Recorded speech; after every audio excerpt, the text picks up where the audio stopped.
ګرانو کتونکو سلامونه، لب خان شیرپور یم او دا مهال زه د ګل آباد په لار باندې یم. دا تاسو لار وینئ، دا غټه لار ده. ګل آباد چېرته کې د صدریاب نه چې تاسو راتاویږئ دولتپورې ته یا بټګرام ته، په مین چې د ګل آباد راوړئ نو اسنخیل دي.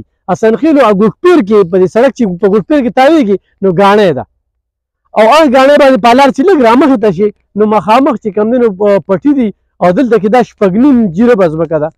ګرانو کتونکو 6.5 جریبه ځمکه ده، او دا د کروندې دپاره ده. ګني پکې هغه دي ولاړ دی، ځان له پکې ګني کرلی شي. دا د دې ځمکې حصه ده. ورسره چې کوم دی نو غنم پکې کرلی شي، جوار پکې کرلی شي، دا سوپیدار پکې تاسو ګورئ. نو 6.5 جریبه ده. نو خو یو سړی وایي چې زه کروندې دپاره اخلم، فارم دپاره اخلم، نو ډېره زبردسته ځمکه ده او ډېره ښکلې لار ورته تللې ده. دا وینئ تاسو دا غنم وینئ، دا سوپیدار هم وینئ، ښه سوپیده کوي. دغه مخامخ دغه سوپیدې ته وګوره، دا ښه غټه سوپیده ده. مخامخ اپوزټ دې ته وګورئ، دا سوپیداران دې ټل نه والي شوي دي. نو لکه دا ډېره د کار ځمکه ده او ډېر مناسب بیه ده. ښه ډېره مناسب بیه ده. څوک هم چې داسې ځمکې واخلي او خرڅوي نو د هغوی څه ضرورتونه وي، نو د هغه ضرورتونو لپاره هغوی خرڅوي. خو چې کوم سړی په دې کې انویسټمنټ کوي نو ایغ په نیغه ما سره په دغه نمبر باندې رابطه کولی شئ، او دغه نمبر چې کوم دی نو تاسو دغه کولی شئ.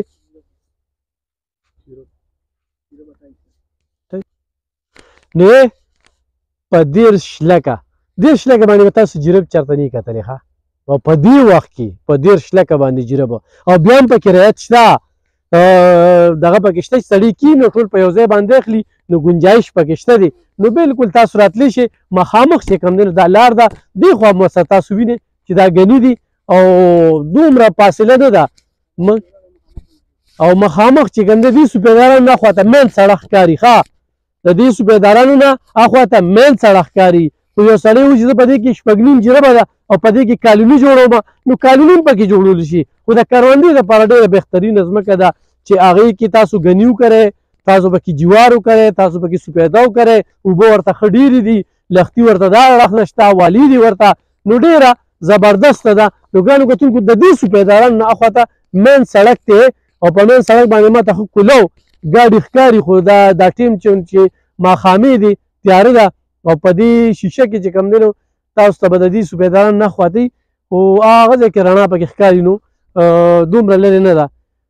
6.5 جریبه ځمکه ده په 13 لکه، او بیا هم پکې رعایت شته دی. چې په 13 لکه شي نو دا په 30-35 هزار باندې غالبا چې کوم دی نو په 30 هزار باندې مرله پروزي. مرله نو ډېر ارزان قیمت دی. او دې وخت کې په للمو کې په غرونو کې دا په دې ریټ باندې تاسو ته مرله نه میلاویږي. تاسو چې بیا ورته یم صدریاب ته راشئ، د دولتپور او بټګرام په لار باندې دی نو ګل آباد دی.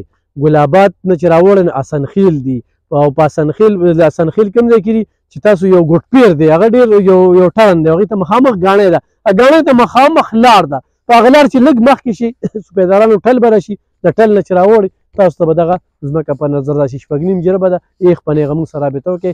څوک یې کروندې له اخلئ، څوک یې کالونۍ له اخلئ، څوک یې انویسټمنټ پرې کوئ، نو انتقال په لاس ته. ډېره مننه، خوشحاله شئ.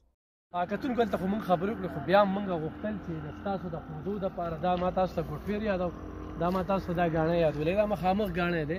دې ګاڼۍ ته مخامخ چې کوم دی دا مین لار ده. وګورئ دا مین لار ده. د دې سوپیدارانو نه اخواته دغه ځمکه دی، 6.5 جریبه ځمکه ده، او په 30 لاک باندې چې کوم دی نه جریب بیه کېږي. رعایت شته دی، خو یو ټولې په یو ځای اخلي نو ډېره زیاته پیدا ده ورته. دا باقاعده دولتپور اخواته او دې خواته چې کوم دی نو په دې لار باندې ګل آباد دی. ګل آباد بس مخامخ د دې دغه نه هغه دی سکول ښکاري، دغه سکول ښکاري، دا کورونه دي غونډ، دا غونډ کورونه دي، ډېر آباد ځای دی. نو کروندې دپاره هم ډېر سپیشل دی، کالونۍ دپاره هم ډېر سپیشل دی. ایمان پراپرټي چې کوم دی نو د هغې نمبر یې تاسو سره شته دی، او د ایمان پراپرټۍ د سوري لاندې چې ښه اعتمادي او ښه باوري او انتقال په لاس، تاسو به مطمئن یې، دا باور در کومه بالکل به تاسو ته نه وي. صرف 30 لکه جریبه، 30 لاک باندې دې وخت کې جریب چې کوم دی خو تاسو چېرته لیدلی وي نو ما ته ویلی شئ. نو ډېره ارزانه ده، ډېره پیدامنده ده.